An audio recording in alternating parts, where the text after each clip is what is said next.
Hi guys, welcome back to my channel. I'm Victoria from Keep It Holistic, where I talk about healthy living, motherhood, and more. And today I'm going to be talking about cooking in cast iron and how to care for your cast iron properly, because cast iron can last for decades. You know, it can be passed down for generations if you care for it properly. But nowadays people don't really know how to care for it properly, and people have problems with like sticking, flaking, rusting, and they get rid of their pan because they're like, oh, it just doesn't work, blah, blah, blah, So I'm going to show you how to actually take care of it and cook with it properly. And cast iron is a great option because it's a healthier type of cookware. It's probably my favorite because it adds a little bit of dietary iron into your food. And then also once you care for it properly, it is non-stick.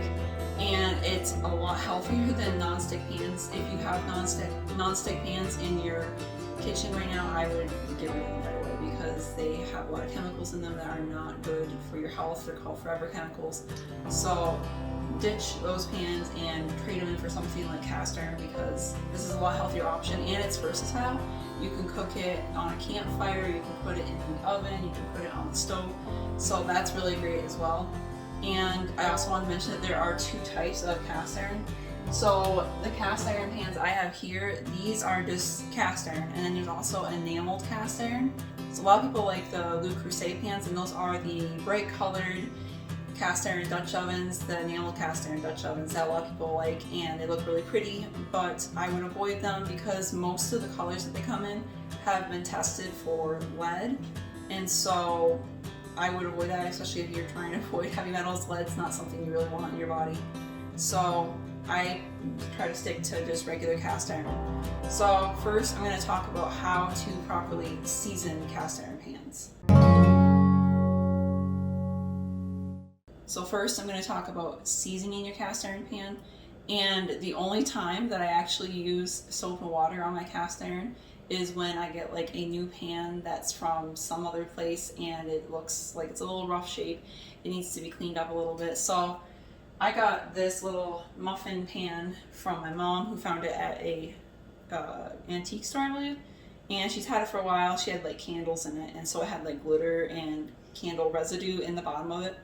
So I washed it out with soap and water in the sink and then dried it off really well and make sure there's no water residue left on it, and then covered it in some healthy fat. Like I use tallow to season my pans, so covered it in tallow, and you don't want to have too much extra oil on there, just like a light coating of oil. And then next what I'm going to do here is I'm going to be putting it in the oven at 450 degrees, or you want it the highest your oven can go, and put it in there for an hour, and that will help get the seasoning on the pan. And you can also do this a few times, because sometimes if you have like one that you found like in an antique store that needs a little bit of work, you might have to do it a couple times. So I forgot to add, I wanted to mention that when you're doing the seasoning process, make sure that you cover the whole entire pan with oil. Don't just put it all in the top. You want to make sure you get the bottom as well. So next I'm going to talk about cooking with your cast iron, and this is actually really easy once you get the hang of it. But the first thing you want to do is make sure that you preheat your pan. And cast iron tends to heat unevenly, but it will hold the heat really well.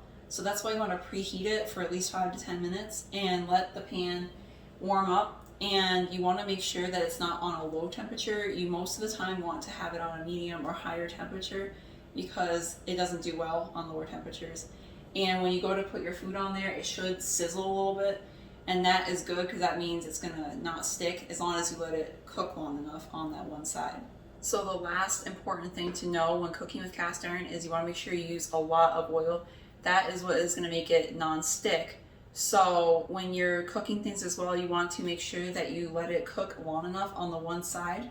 So you're going to put in your pan and wait until, for example, like pancakes, you're going to wait until the edges get cooked and you start seeing bubbles on the top before flipping it. With eggs, you're going to want to cook most of the white. Like if you're making fried eggs, you'll cook most of the white and then flip it. And things like scrambled eggs, I let a layer cook on the bottom. I pour the whole egg mixture into the pan, let it cook on the bottom like for a little bit, and then flip it, and then let that cook a little bit. You don't want to keep flipping things because that's going to make things stick to your pan. And then another thing is you want to be careful with cooking acidic foods in cast iron because they can mess with the seasoning on the pan. So if you do cook acidic foods in the cast iron, you may have to re-season the pan after cooking.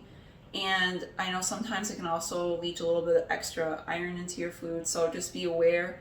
These are some of the things to think about when cooking with acidic foods. Something else that you want to be cautious about is cooking with plastic utensils like a plastic spatula, because I've done that, I've seen people do that, and they will melt. So stick to stainless steel or wood, that's going to be a better option.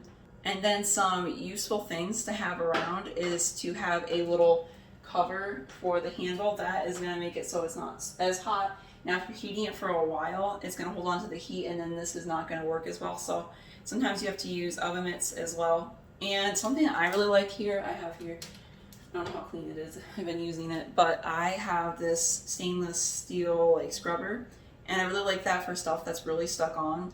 So, you know, if you're worried about things sticking, this is something that's good to have around. I found it with the cast iron pans, like at my local store, they kind of had it right near there, so definitely check that out. And the last thing to know in terms of cooking with cast iron is that the pans will absorb the flavor of whatever you're cooking in it. So if you want to cook fish one night and then the next day you're going to be cooking like cinnamon rolls, that's probably not the best idea because it might smell a little bit like fish. So it's good to have like different pans. I have a couple different ones. I actually really need another large skillet, but I have like the smaller one, and I have this regular size skillet, and I have a griddle. And this griddle is really cool because it is flat on one side and then it has the like grill lines on the other side, so it looks like, you know, you can cook like grilled stuff on this side. And this goes in the oven as well, so I use it as a baking sheet. And then you can also use it on the stove with 2 burners turned on here and cook with it on the stove, so I like that too. The only thing I don't like about that though is that it doesn't have an edge on it, so things can fall off pretty easy. But I bet there are some cast iron pans like that with edges on it, so I'm definitely looking out for that. And I have like the muffin pan now, and I'm hoping soon to get a cast iron waffle pan. So there are lots of different types of cast iron pans, and it's good to have like different ones for different types of dishes. So you might want to have some for sweet kind of dishes, and then some for savory dishes, you know, stronger flavor kind of stuff. You just want to make sure that you're not, maybe I would try to have a couple different pans because you don't want to have, like, as I said, fish and cinnamon rolls cooked in the same pan. So since I was just talking about the different types of pans, I also wanted to mention that there are things to kind of look at when you are shopping for a cast iron. And one thing is that you want to look at the surface of the pan, see how smooth it is, and you also want to kind of feel how heavy it is. And once you feel a couple different cast iron pans, then you'll start to notice like the weight of it. So like, for example, most of my stuff here is like cheaper cast iron, and you can tell the cheaper cast iron because the edge of it is a little bit more rough and it's heavier. So like this Lodge one, you can tell it's a Lodge cast iron because of those features. So there are ones that are lighter and smoother, and sometimes you can find those at antique stores, and you can find them real cheap. So you got to kind of keep an eye out. And then also sometimes they will have, like my ones don't, but sometimes they will have a number like in this area or something, or maybe on the bottom there'll be some kind of number, and that will tell you just like the size of it. And cast iron has its own sizing system, so you'll see like a 9 or something on there. That doesn't necessarily mean that it's 9 inches, that's just the sizing system. So if I can find like a really good link that, you know, tells you exactly what size corresponds to the number, I'll link it in the description box below. Next, I'm going to talk about cleaning your pan, and this actually, you know, grossed me out and may gross you out at first when you first hear about this, but a long time ago when I first started using cast iron, I would always wash it out after every use. I would use soap and water, and my pans tended to have more sticking problems and seemed to kind of mess with the seasoning a little bit when I did that. Some people say it doesn't, but for me, I was having a lot more problems cooking with it when I did that. So nowadays I use lots of oil, and things hardly ever stick when you use enough oil. And what I do is I take a paper towel and I just wipe out the bottom of the pan. So there's like a little bit of food in there. I'll just wipe it on out. And that's it. Like, it just comes off really easily with a paper towel. And then it saves my pan, you know, at least in my experience, because that allows the seasoning to stay on there, and the flavor of the food that you cooked previously, as I said, is gonna kind of influence the flavor a little bit of the next food that you cook in there. And because we cook all the time in these pans, like, stuff's not sitting, you know, for weeks on end. So maybe if you have a pan that's been sitting around for a long time and you haven't cooked in it like more than like a week or two, then maybe you might want to wash it out. Another thing that I do is I do use that scrubber, and then I also sometimes use coarse sea salt to get stuff that's really stuck on. But again, I don't really have that problem a whole lot because it's basically a non-stick pan. And I've heard of people even using like burlap sacks and coarse sea salt to scrub the pan out. So you can try that, some sort of, you know, scrubbing device or cloth, and sea salt will work, or one of those stainless steel scrubbers like what I have. So I hardly ever use water on my pan to clean it, and I only use soap like when it's a brand new pan. I don't know where it's been from like a thrift store or something like that. Then yeah, I will use soap to clean it out like I just did with that muffin pan. So that's the only time I do that, but occasionally I'll have something really, really stuck on and I'll use a little bit of water. And if I do that, then I scrub it out, clean it out with water, and then wipe it down really, really well with a cloth or a paper towel, whatever you have.